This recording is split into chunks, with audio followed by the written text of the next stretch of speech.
Some heroes are remembered by books, but a few are remembered by hearts. Some men win wars, but only rare men win the respect of both friend and enemy. And among all warriors in history, one name still shines like a bright star.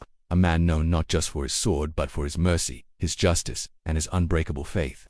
This is the story of Salahuddin Ayubi, the leader who conquered Jerusalem and conquered the world with his character. Salahuddin Ayubi was born in 1137 in Tikrit. His family left the city the very night he was born, yet that difficult beginning never stopped him from becoming one of the greatest leaders in history. As a child, Salahuddin was quiet and gentle. He loved studying the Quran, listening to scholars, and learning wisdom. No one knew that this soft-spoken boy would one day lead armies and unite nations. He grew up under the guidance of his uncle Shirkuh, a brave military commander. From him, Salahuddin learned discipline, strategy, and leadership. But even in the harsh world of war, he never changed. He never harmed the weak, never broke his promises, and never allowed anger to guide him. His honesty and calm nature made people trust him. He wasn't hungry for power. He was driven by a mission to help the Muslim world rise again. In his early adulthood, Salahuddin was sent to Egypt with his uncle. After several political changes, people saw his fairness, his humility, and his commitment. At just 31 years old, he became the vizier of Egypt. Instead of living in comfort, he focused on serving the people. He ended corruption, supported scholars, strengthened the army, and helped the poor. Slowly, the divided Muslim lands began to unite under his leadership. Salahuddin understood something very important. As long as Muslims remained divided, they would remain weak. So he spent years bringing Egypt, Syria, Yemen, and many regions together, not through fear, but through justice. This unity became his greatest strength.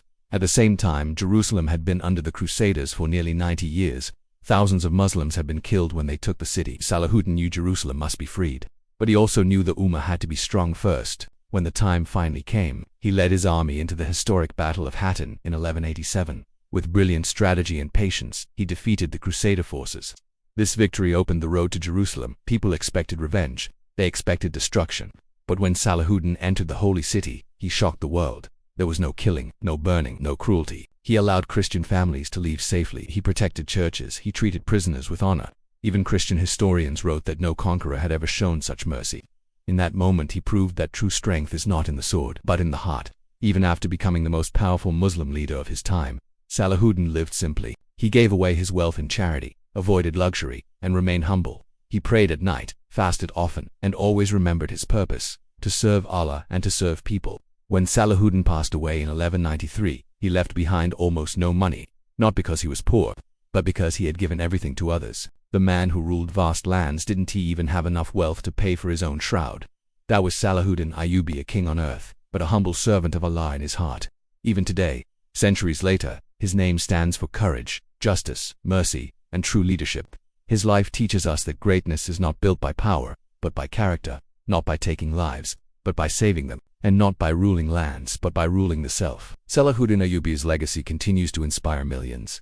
A shining reminder that when a person walks with faith, patience, and justice, Allah writes their name in history forever.